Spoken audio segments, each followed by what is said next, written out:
If you like the video, please consider supporting James Corp on Patreon. Right, good evening everyone, and welcome to week 4 of our... Should I be using week? Is that a good... Because it is technically our 4th week, but, you know, it is now the 4th month. Fucking hell, we've been playing this for 4 months. But yeah, no, 5 months I guess. But yeah, we're back with Symbaroum, the promised land that Scott's running.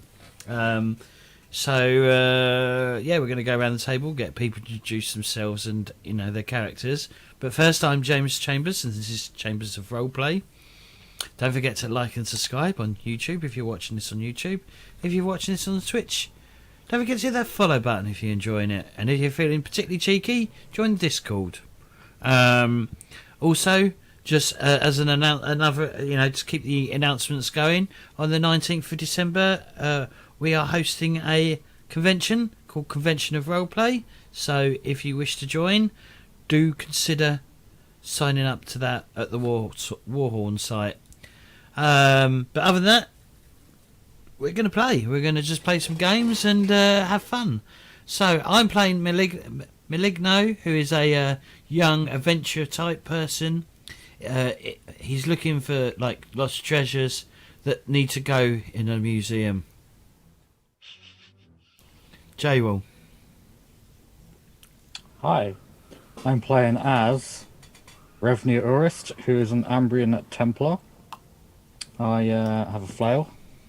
I do not like Maligno that much. And What? Why not? That's all you need to know. What's Maligno done? What exactly?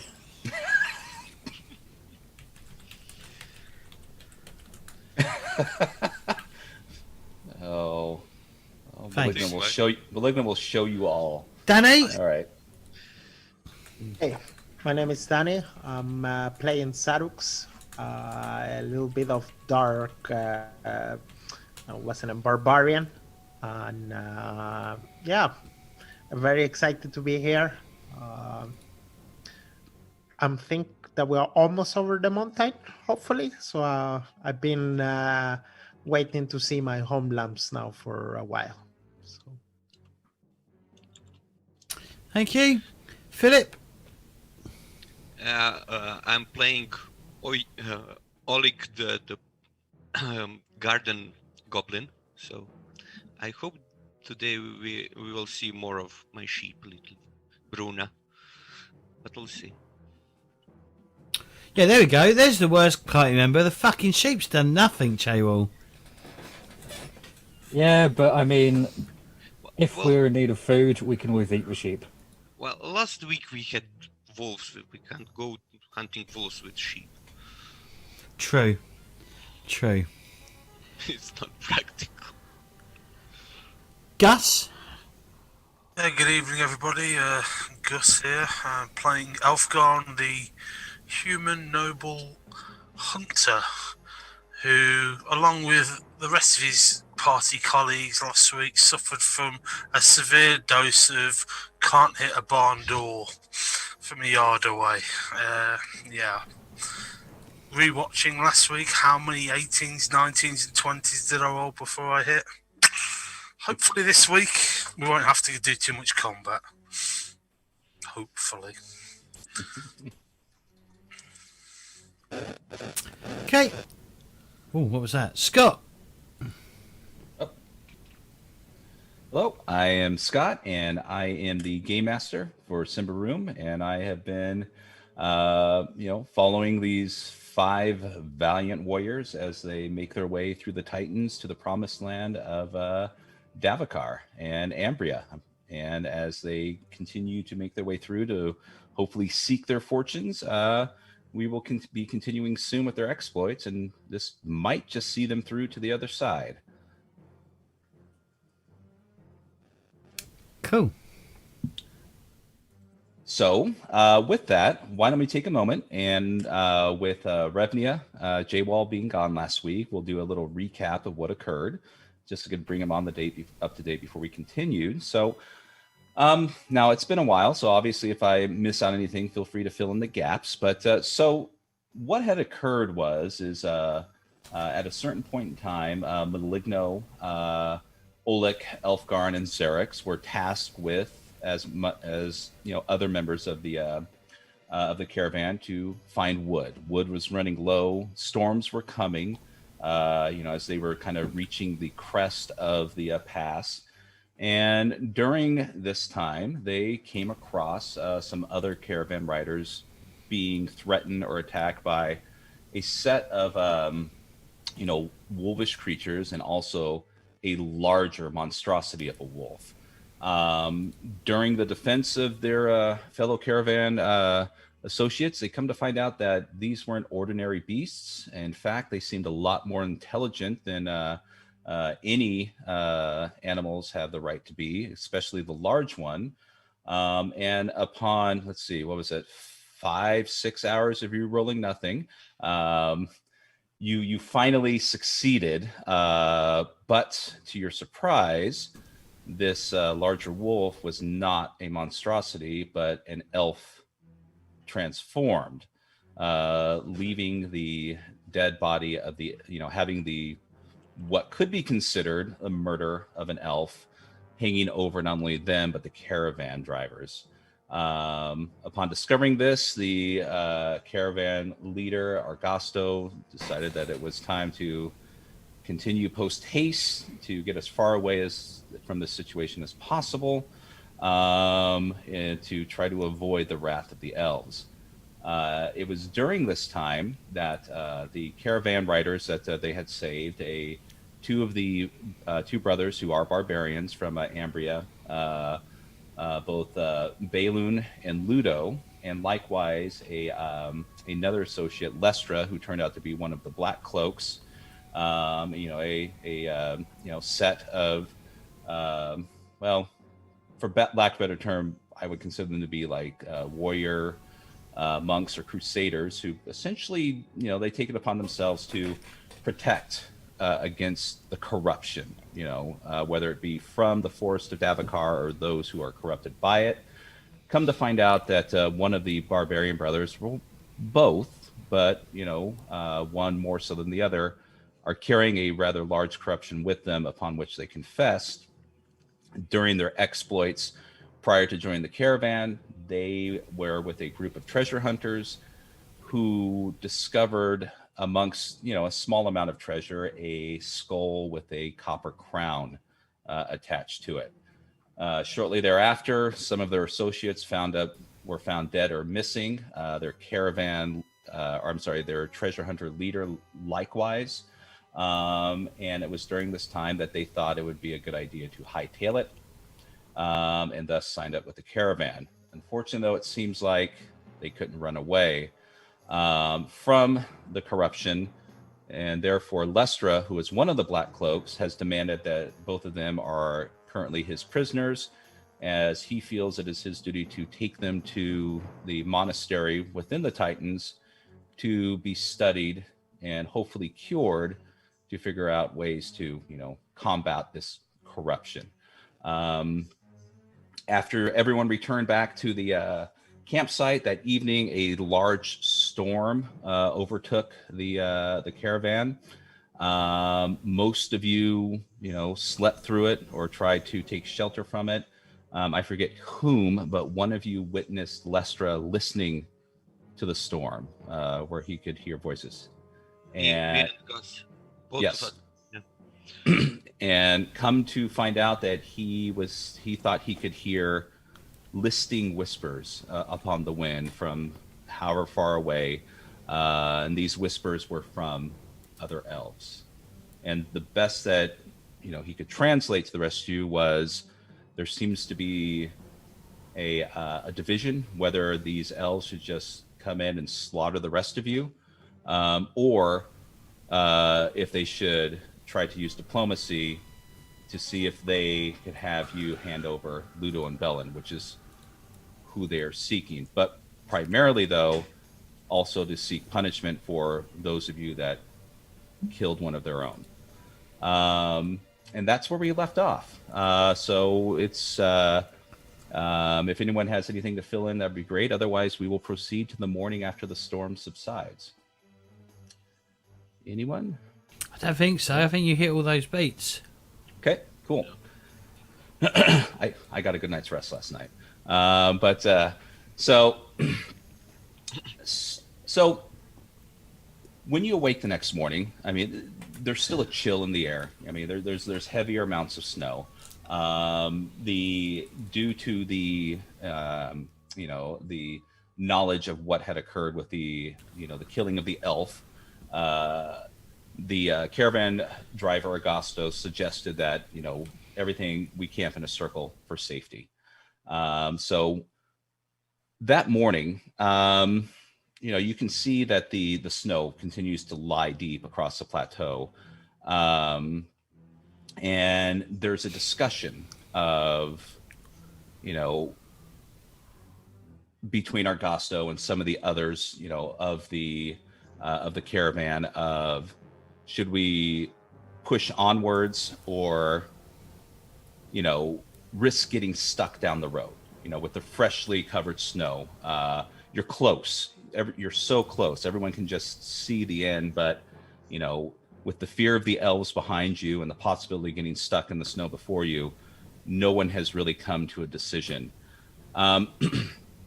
It is with that you hear Telk cry out as the morning fog seems to be clearing off, and he shouts out, "Elves!" And he's pointing off near the edge of the camp. I think it's elves. And then the discussion, and the minor quarreling around the rest of the caravan goes silent. As yes, what shelves? What's that? Shelves. Just clip Maligno around the ear. Can I create a character who doesn't like Maligno much either, just like as a GMPC or something? Rona bites him for the ass. Yeah. Well, I was half expecting after J-Wall did it, like everyone ended their character description as, and I also don't like Maligno. But anyways, so the quarreling goes silent, and everyone's eyes are resting on these two elves that just seem to just magically, appeared out through the fog and the mist. One of the elves steps forward, and let me get back on here. And he, gives the universal sign for, I've come here to speak. Barwi Guanawi Ninibong, is that what he's saying? What's that? Barwi Guanawi Ninibong. Anyone? Wow, am I the only real nerd here? Well, you could ask the Twitch watchers. Do they know what you? Well, there's no one in here. None of you in the Twitch chat to like push us up a bit. But oh, okay. So, fucking Maligno. So one comes forward and he speaks a language that you don't understand, and you can see that Lestra, the one who both Oleg and Elfgarn, heard. He can hear, and he kind of stands up next to both of his prisoners and kind of steps forward a little bit, but he doesn't answer. And then you hear in a broken common tongue, we want the ones called Balun and Ludo. And he just stands there, motionless, not saying anything. You can hear a gasp from both Balin and Ludo across the campsite.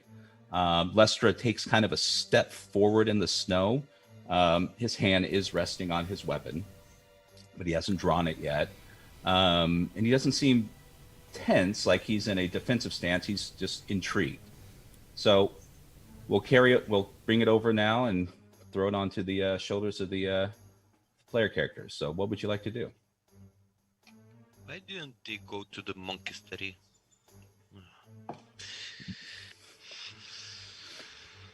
They were supposed to leave this morning, just so you Oh. know. But but because of the freshly packed snow, it's going to make it difficult for them to make it through. So that's why there was a delay, just so out of the game, just so you're curious. But Yeah. yes. So, what would you like to do? We'll go ahead and just we can go in order. We can start with Maligno. What? Okay. or Well, we I'm just gonna eat my breakfast. I'm gonna see what everyone else does because I'm not brave enough to go. No, fuck off. And I'm sure it's a little, I don't want more people fucking hating me for just telling the elves to go fuck themselves. So I'm just going to sit there and continue to eat my breakfast. I Okay. assume I'm eating breakfast because it's cold. You're going to need all the meat and whatever, the fat from the whatever, energy from the Yes. breakfast that you're going to need. So yeah, I'm just going to sit there and eat it. Okay. I thought, oh, they meant elves, not shelves. Oh, okay. Revnia, since you were out, why don't we go ahead and let you, have first order. I would here. probably. Well, I haven't told you because I was told not to tell anyone. So I'd let anyone else who's like not me tell Revnia of what happened if they wanted to. Right. So I don't know if Revnia would know the situation that we had. Well, if you chose not to, but would any of you have brought Revnia up to date? Regardless of what was discussed at the conclusion of the last session. So Probably if she was with us. yeah. Okay. Probably not me, because me explaining things would be nasty. Confusing. So, yeah. So if anyone has any disagreement, then at least Revnia would have a general idea. So we don't need to worry too much about the details. But obviously you would have come back, a little worse for wear. If I remember correctly, Oleg did, have a little bit of damage that he had to deal with. So there would be questions that needed to be answered. Likewise, Balin and Ludo are in arms. So yeah, so there would be a general idea of what occurred. The question, no one would know why Ludo and Balin are in arms, just that Lestra is a black cloak and they are now his prisoners. So, but anyway, so let's move on. Revnia. So you've heard the request of the one elf step forward. The one kind of stands behind it slightly, completely stone solid, and hasn't said anything yet. But his eyes are darting. Oh. Around the campsite. There is something I would do. Mm-hmm. I would just start scanning around the outskirts of the camp to see if there's any other elves just waiting for a signal that we aren't giving it over and them to attack. Okay. So just kind of while you're sitting, just kind of looking around. Okay. Yeah. Go ahead and what kind of go ahead and make a roll if you have a skill that you think would complement that. I don't think I've got a. What skill would it? What attribute would it be under? Let's see. General. Would it be discreet?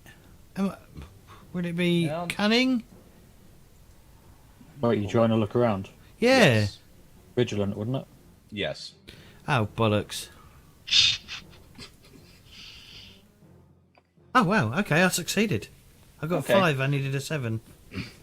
So you don't see anything as you're kind of looking around. The mist has kind of pretty much subsided. The skies are clear now that the storm has gone. A little gray, but through the trees and the rocks, you don't really see anything. At least within the vicinity that you're scanning. So. All right. Sorry, J-Roll. I'll go up to the elves. Okay. Fuck off. And I'll ask, Get back on your why shelf. do you want them? Okay. The elf in front of you kind of, doesn't answer you immediately, looks behind him, and then turns back and kind of glances at the elf in the rear and says, as stated, we want the ones called Balin and Ludo. Those two, and he turns and points to the two over there by Lestra. have violated the treaties. They are guilty of tunneling too deep into the soil of old Davakar. Those two are blight-stricken, and by the laws of the land, must be purged. And he says, and he kind of pauses, like, this should be obvious. Like, he's waiting for you to answer, and the fact that you haven't just given it to him, he kind of almost looks slightly confused. So if I look at Ludo and what's the other one's name? What's that? Balin. Ludo and Balin. Would I consider them to be blight-stricken?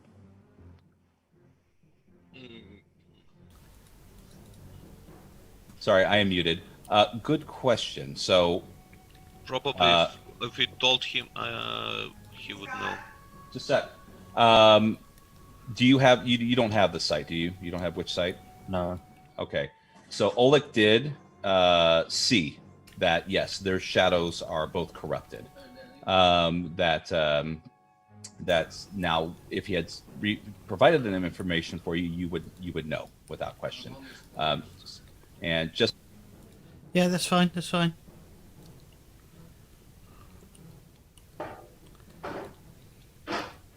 One is more stricken than the other. So. okay. All right. Sorry, Jaywell. So yes. So if Oleg has provided information, you would know regardless. If you've witnessed it yourself, you would go on his own word. Did Oleg provide me that information then? Yeah, probably. If we spend some time. I don't have one. Okay. I've got a pencil. I do. Yeah. No, I mean, I have understand my 13-year-old son. I've given him 8 pencils to do his homework with over the past 2 days, and yet he always needs to come to me to find them. Okay, I've got a pencil. Once again, 13. Yeah, what is he doing with those pencils? So Revnia, yes. So, okay, so you're aware. I would imagine that it would be difficult for Philip to tell someone without the witch sight how bad they are, but their shadows would have been explained to you. So the blight, they're as far as their blight internally is concerned, they are beyond. Now, Lestra has already made a case to the players that the reason why he wants to take him to the monastery is that the brothers there are looking for a way to treat, the corruption, the blight, and therefore they need to go with him, to be studied and cured. Whether that is true or not has not, been discussed, but at the end of the session, the other player characters did stand down, and they are considered his. So. But can I ask how powerful is their organization? The Black Cloaks, they're almost like a shadow organization. It's not too clear how far they stretch, but they are kind of like a subset, of the religious order. But the monastery itself is enshrouded in mystery. Unless you're part of the order, the direct order of the Black Cloaks, you don't know what's going on. But the rumor is yes, they are out. The going rumor would be no one's sure if they're actually helping or if they're just removing. How much power politically do they have? How much resources they can harness? They have the power of the church behind them. Okay. I suppose as a Templar, I would probably know a decent amount about the order. You would know some, yes. You would know the general rumors, but you would also know that what he says as far as wanting to study, wanting to do away with the blight. You would be aware that this would be truthful to a degree, as far as your knowledge would be. But once again, unless you're a direct part of the order, the machinations behind the scenes you wouldn't be totally aware of. Yeah. Can I go to him and tell him that I think I'm gonna tell them, like, they are beyond help now. We should just give them to the elves. Okay, so you're telling this to the rest Yeah. of your associates. Okay. Not the man associate. What's his name? The one who's holding Lester. him. Oh, Lestra. Fair enough. Yeah. Are you just generally saying it, or you? I mean, Yeah, I'm just saying that beyond help, and I'm not gonna sacrifice myself for these fools okay. and So, and the rest of the camp. Can I poke with my stick the black cloak? Lester. can you poke him with your stick? Yes, just to. Yes. Oh yeah, absolutely. So he notices me. Yes. Mister, how many black clovers do you have? And he smiles because obviously he's taken with you from the last. And that's one thing that you missed, Jaywall. Oleg was celebrated. Like always. Yeah, like always. And he looks down at you and says, friend Goblin, you mean the Black Cloaks themselves? They say we reach as far as the land goes, and and we have people everywhere under the sky. Do you have enough cloves, whatever? Is there enough of you to take care of the elfies, the pointiers humans? Oh, he goes, oh, you mean at this moment in time? Oh, Right now, yes. Oh, friend Goblin. I mean, it is clear we are on our own out here. But these two belong to the Black Cloaks. They belong to the brothers in the monastery. But, and he kind of glances around and says, considering the situation, the decision at this point in time is not mine alone, but I will voice my opinion should it come up. And he kind of turns slightly away from you, kind of suggesting that he's done with the conversation, at least with you, Oleg, for now. So, Okay. What about me? And acknowledge me? Yeah, so he acknowledges you. He nods his head and gives a firm, assertive agreement with you. He says the elves, he does. His opinion is the elves. All they're going to do is just kill them. We at least can learn something from them.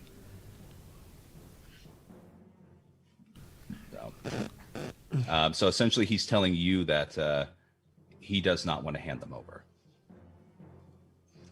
I'm gonna take 4 steps back. Okay. I'm gonna walk 4 steps. I'm gonna turn around and I'm gonna put 2 arrows in one of them.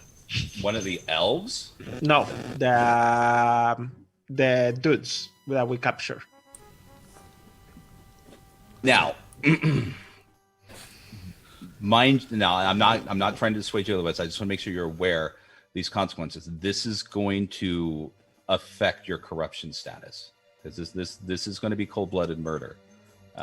So therefore, there's going to be a change. Basically, Scott's saying, do you actually really want to do it? Because No, I'm not going to stop. No, I mean, Danny's playing his character. I have no problem with that. I just want to make sure that you're aware that the rules of the game, there are rules that adjudicate a situation like this, and that as long as you're okay with that, I have no problem proceeding. How much corruption do I get? Okay. A lot. Let's see here.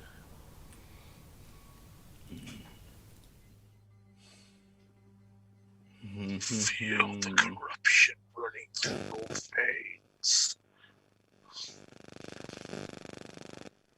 Can we bake them first? Let's see here. It is.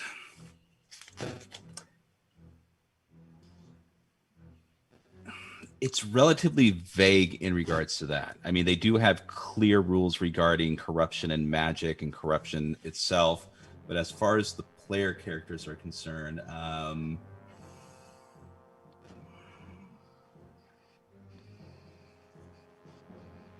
boy. What's your corruption? I have 0 at this No, moment. I mean, as far as your threshold. My threshold is 5.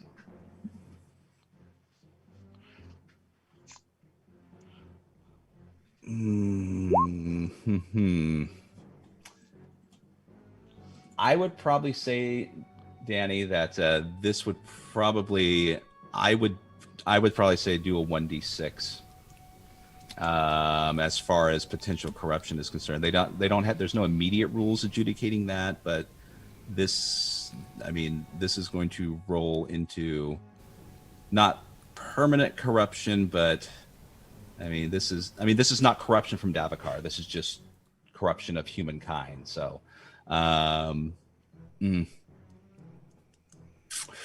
yeah, I may want to get back to you on that. So. I'm gonna read a little bit about corruption for a moment between. Yeah, because it's. Let's pause this, but. Yeah, we'll pause this for a moment, but we'll say that you've knocked an arrow, okay, or that you're prepared. So. Yeah. Okay, so we'll get back to that at the moment, but.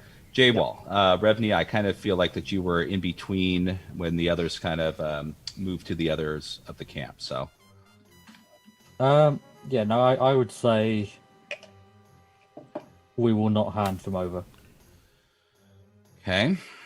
Does anyone here disagree with that? You hear what Revnia says to the elves, and you do. As soon as you say that, you do hear a minor eruption and grumble amongst others in the camp.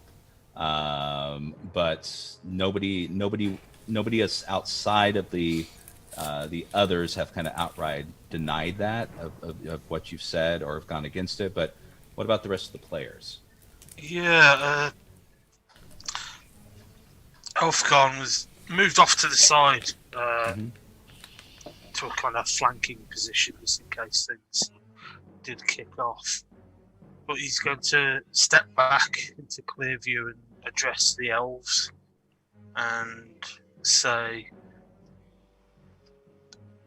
I agree, these two have violated the Accord. They have delved too deep into Davokar. Okay. And yes, they should be punished. However, we're not in Davokar now. This is not the Elven lands. They're subject to the human laws.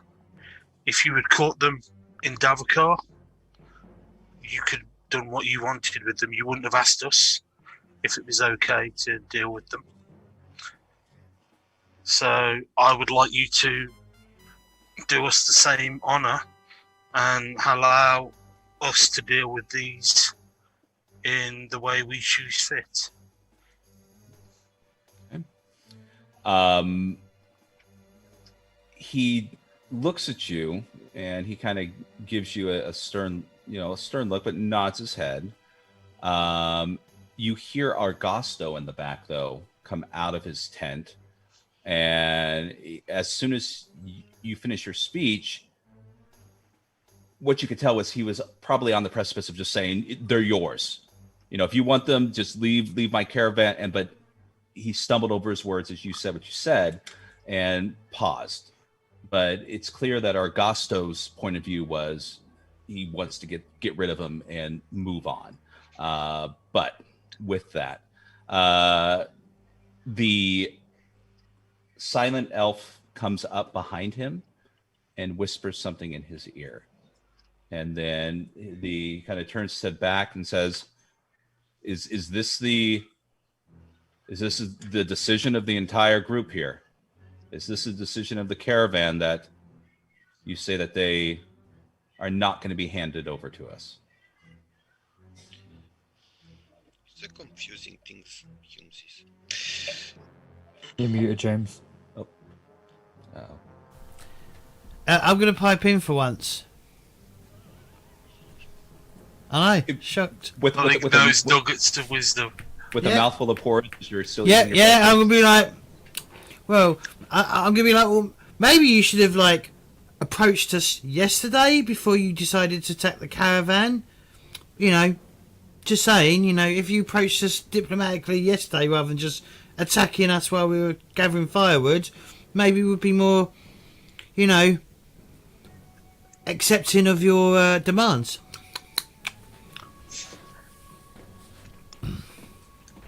He nods and kind of looks even more confused now. And does that one speak for all of you? And he points at Maligno. I mean, it seems to be unclear who the leader of this group is, but the loud one in the corner seems to be the one who's the loudest. Therefore, does he speak for you all? No, this is democracy. The elf again comes behind him and whispers in his ear. And he turns once again and kind of takes a step back. As he does, he says, I will have those two. But obviously, it seems discussions need to be had amongst you and the rest of your kin. Be warned, though, blood will flow if you refuse. And he turns dramatically and says, we will return at sundown for your decision. And with that, they start to walk back into the mists. I mean, I really didn't get it. Like, do I get a permanent corruption or do I get like a temporary corruption? I would say, I think you'd get permanent if you straight murdered someone. Yeah, right. It's rather a stain on your soul if we're going to be, Yeah. I have a reason to murder these guys. I'm actually saving the caravan here. You know what I'm saying? Oh, no. No, that's not. There is a reason for. I mean, obviously, there's a reason for it. I mean, that's your character is taking it into his hands to make a decision. You are essentially shattering the conch and just saying, "We're gonna, this is how we're gonna do it." Yeah, it's like I murdered that guy that was sleeping with my wife. You shouldn't be sleeping with my wife. But yeah, it's once again, we're dealing in the realms of Symbaroum where the rules are crystal clear on one page and the other you're like, but yeah, I think this would be a permanent point of corruption on you as far as if you just turn and just shot 2 arrows into them right in the middle of everyone. And one point of corruption. Yeah. 1d6 or 1 point. One point. No. I was looking at moving it towards your threshold. But I do think because of just straight cold-blooded murder like this would be a 1 point of permanent corruption. Permanent corruption, yeah. And your shadow would change. And I don't get this mutation, this abomination until I'm over my threshold, right? Oh, as far as no. It's the blight mark. When you become blight mark, that's when you start to show the okay, permanent. then I shoot both of them. Yep, I want to do it. Okay. Before the elves, they leave. No. Before the elves leaves. Okay, so they're walking. We'll say right now, as soon as they made their claim and they start to turn, they did the dramatic elf turn and cloaks flutter in the wind. Go ahead, Danny. Let's see what happens. Let's see you miss.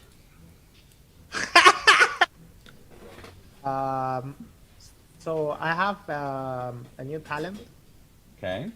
Let's see, what is it here? Talent of murder. No. Talented killer. I have rapid fire, which let me shoot 2 arrows if I don't move. Yeah, I've got a new skill. It's called 47. Archers in Ambria and Davokar have developed techniques for rapid fire. In essence, if right-handed, they place the arrow on the right side of the bow instead of on the left and draw several arrows at a time from the quiver to hold them in the left hand. This way, arrow may be knocked, aimed, and fired in a single motion, meaning that they can be launched one after the other. Truly bad news for poorly armored targets. The Okay. ability requires that some kind of bow be used in combat. And novice, which is the level I have, the character can sacrifice his or her movement action to fire a second arrow, 2 in total. This might only be done if the combat action is also used for firing a bow. The arrows are rolled separately, separately, Yep. and may but do not have to be aimed at the same target. Pretty much is exactly what you're going to be doing. So Yeah, and two- I'm quite close to them, right? Like, Oh yeah. No, the only thing that you're gonna be dealing with is their defense, which they do have a minor bout of armor. So it's still you're other than their defense, which is a -2. But I would probably bring that down just to a -1, considering I would give you a bonus because you're essentially taking them by surprise. Yep. Right. -1. Okay. Yep. Okay. Here we go. Fuck. -1. Okay. I do hit one of them. Okay. All right.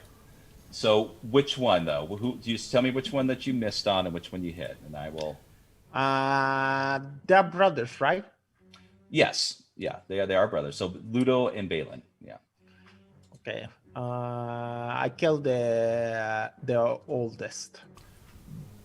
Okay, but I mean, you still. What was the damage? Because that's the other thing.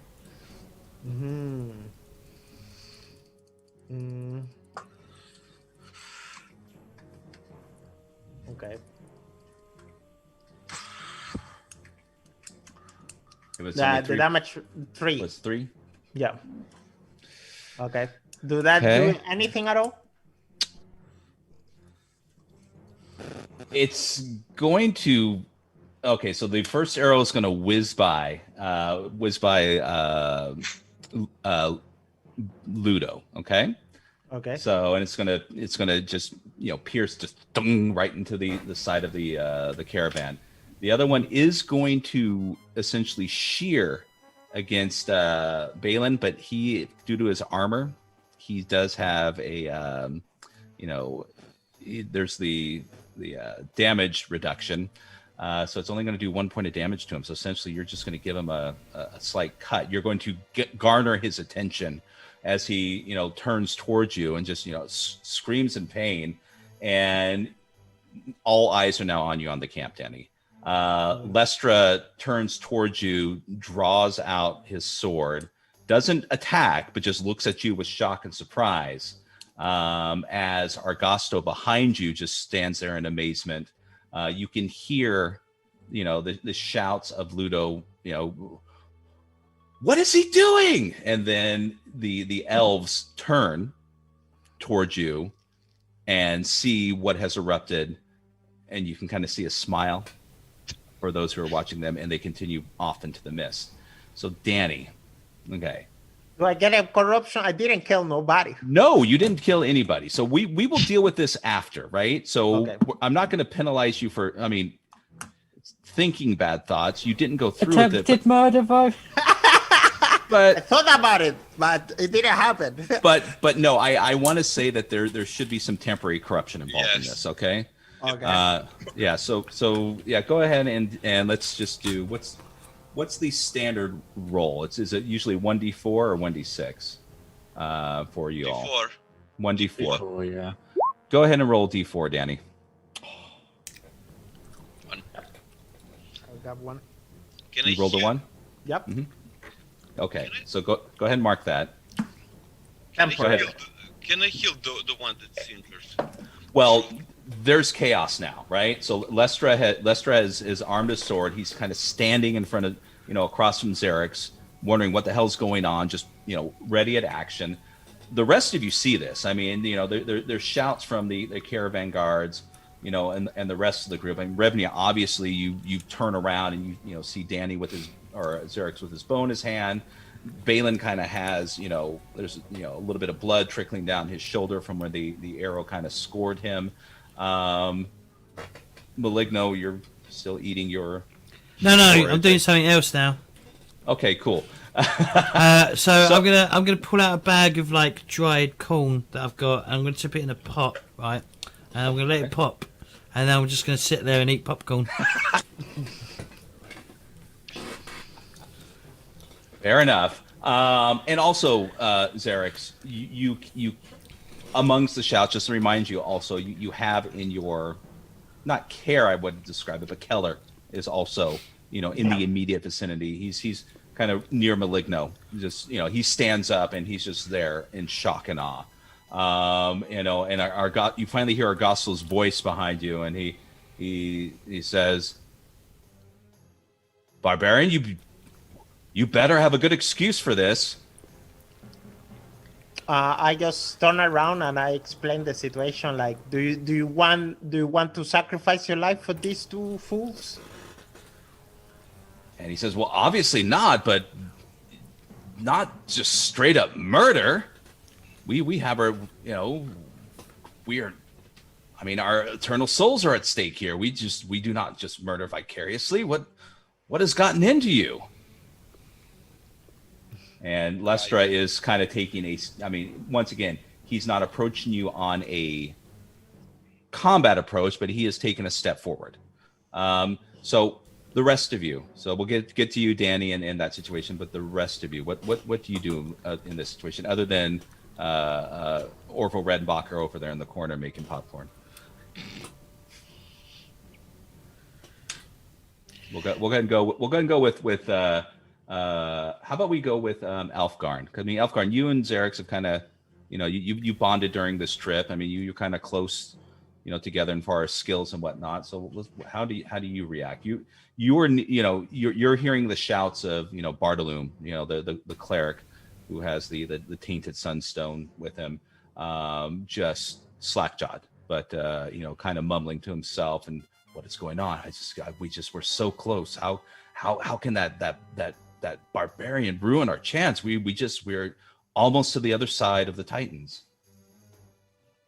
Alfgarn will address Bartolome, Mm-hmm. as he's the leader of the caravan. Mm-hmm. Is Bartolome the leader? Augusto. No, Augusto, yeah. Yeah. He's right by Danny, yeah. Yeah, you were just talking about Bartolome, that's what I'm confused. Yeah, I'll say to Augusto, I don't agree with Xerix's methods, but his line of thinking is sound. If we hand them over to the elves, we're condemning them to a much worse fate than a couple of arrows. I'm not saying it's right, and as you can see, I have not taken that course of action myself, but I can understand why Xerix thought it was the best option. And I'll just turn to anyone who's standing around saying, what would you have us do? If we don't hand them over, we have to deal with the elves, and we don't know how many there are out there. If we do hand them over, we're condemning them to a horrific death. Last night I was all in favour of allowing Lestra to take them to the monastery, out of sight, out of mind, but now we have a hard decision to make. Admittedly, I don't think Xerix has made it easier by missing when he had a free shot. Fuck! This wasn't with me, man. Go ahead and just give Could me have done it like this. I'm joking. Go ahead and just roll persuasive for me. I'm happy to roll it. It's not going to be a good roll, though. Any By the way- modifiers? By the way, can I use experience to roll?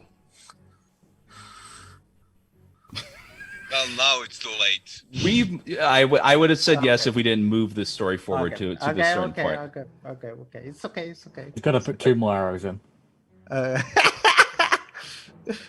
So but you're not trying to convince them. I just want to I'm going to add a certain reaction to it depending on your persuasiveness. So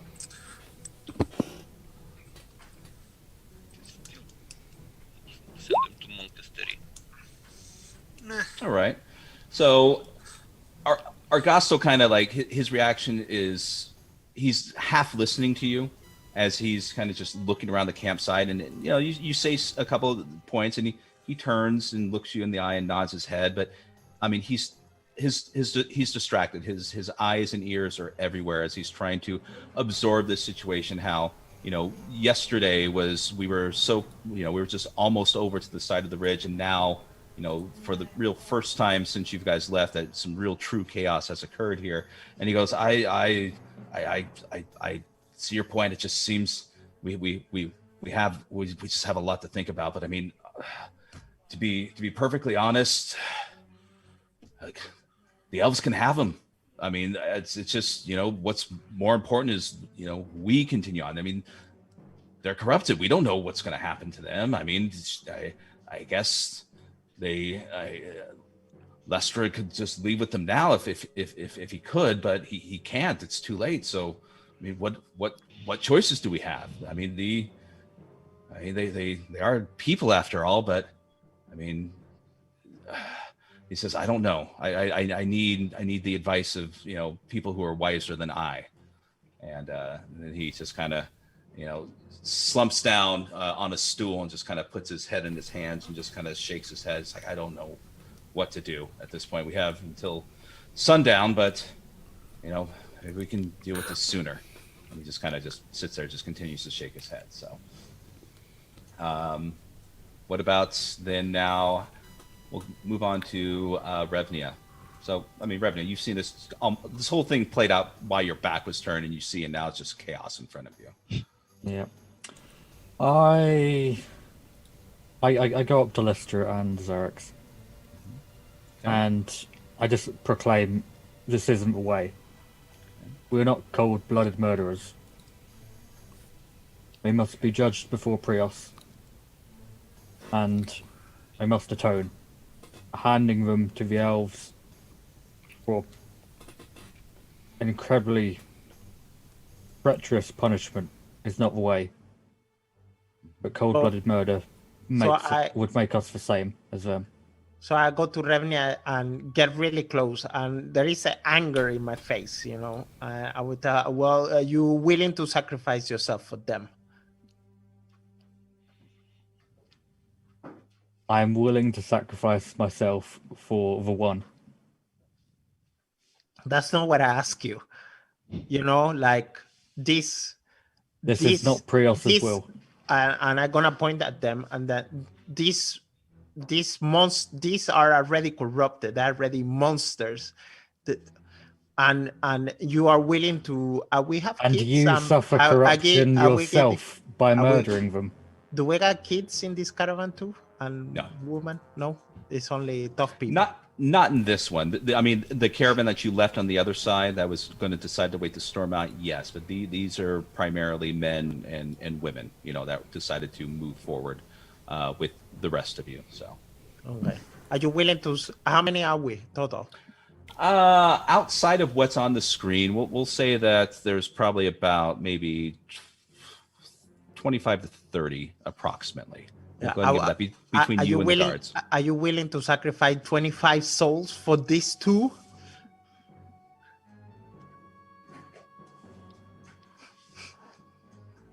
Because that's what you're gonna do us if we don't give them to the elves. And I'm gonna point the finger too. Okay.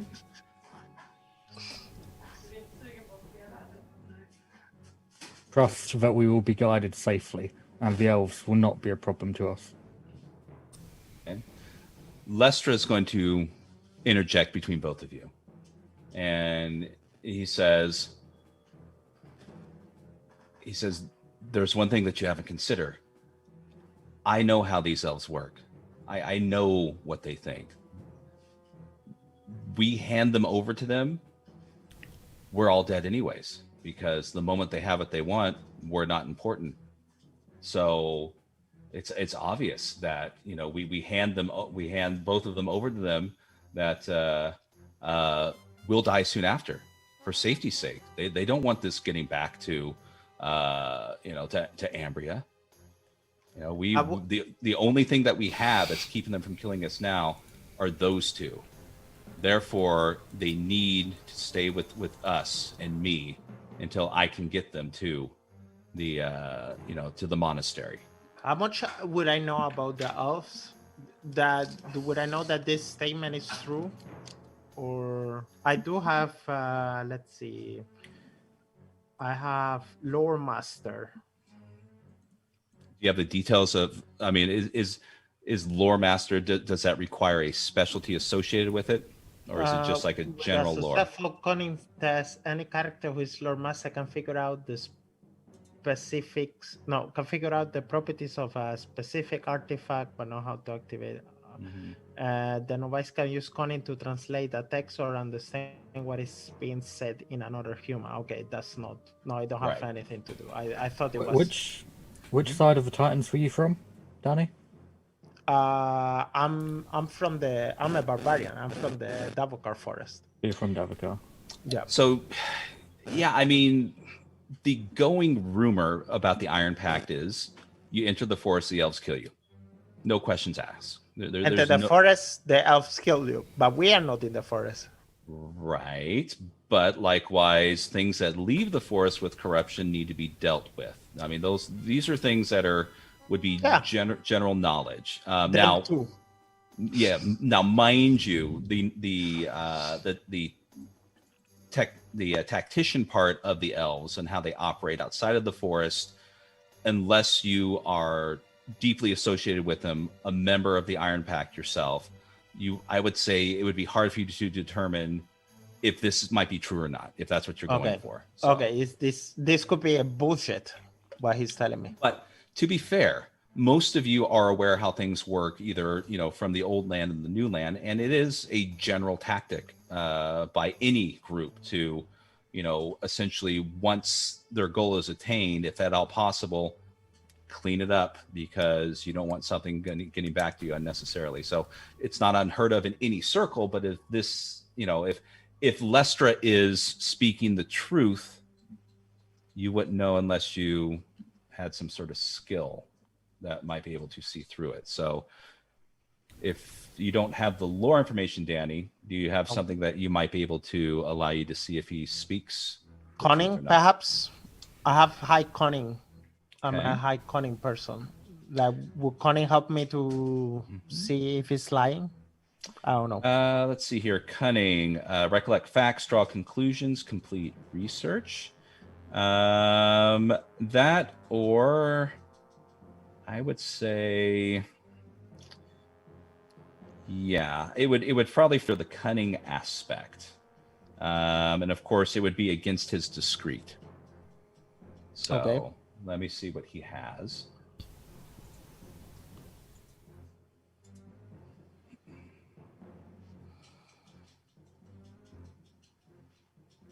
Okay, so there would be no modifier on that. But you don't have any skill as far as seeing through. Yeah, okay, let's see here. What did you roll? 14 on that. Okay.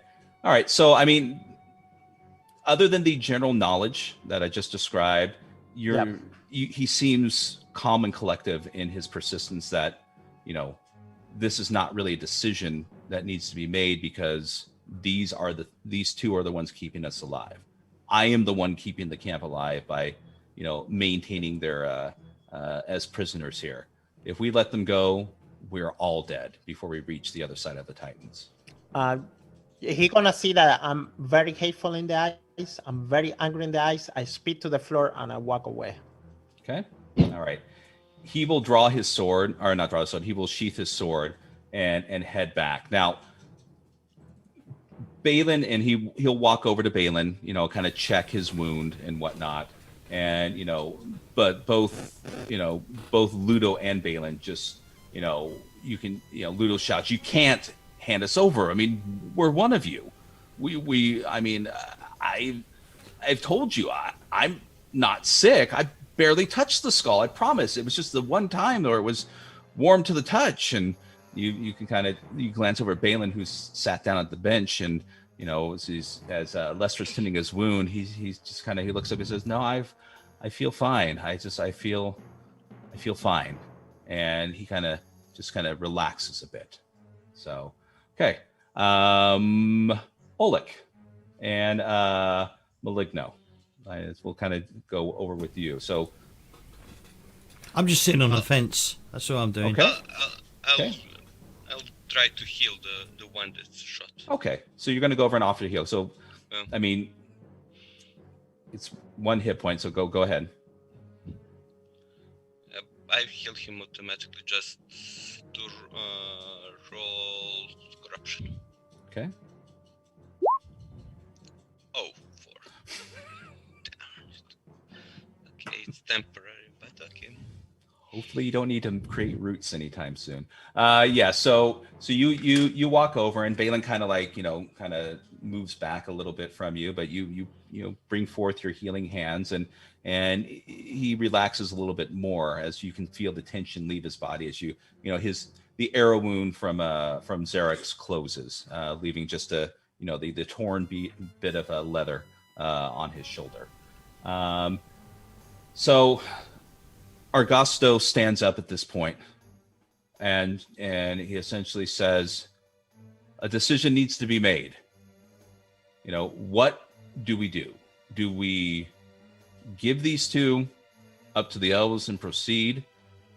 Do we take them down? And you hear as soon as he says that, Ludo and Balin start shouting in disagreement. You can't do that. And he puts his hand up to hush them and says, and leave them for the elves? Or do we allow Lestra, to maintain them as prisoners until we get to our destination and he can thus take them to the monastery at that point, his responsibility. So maybe we can take a break at this time, James, and make him come back with the decision after that. All right. All right. Right. We'll be back in 10 minutes, guys. So don't touch that dial.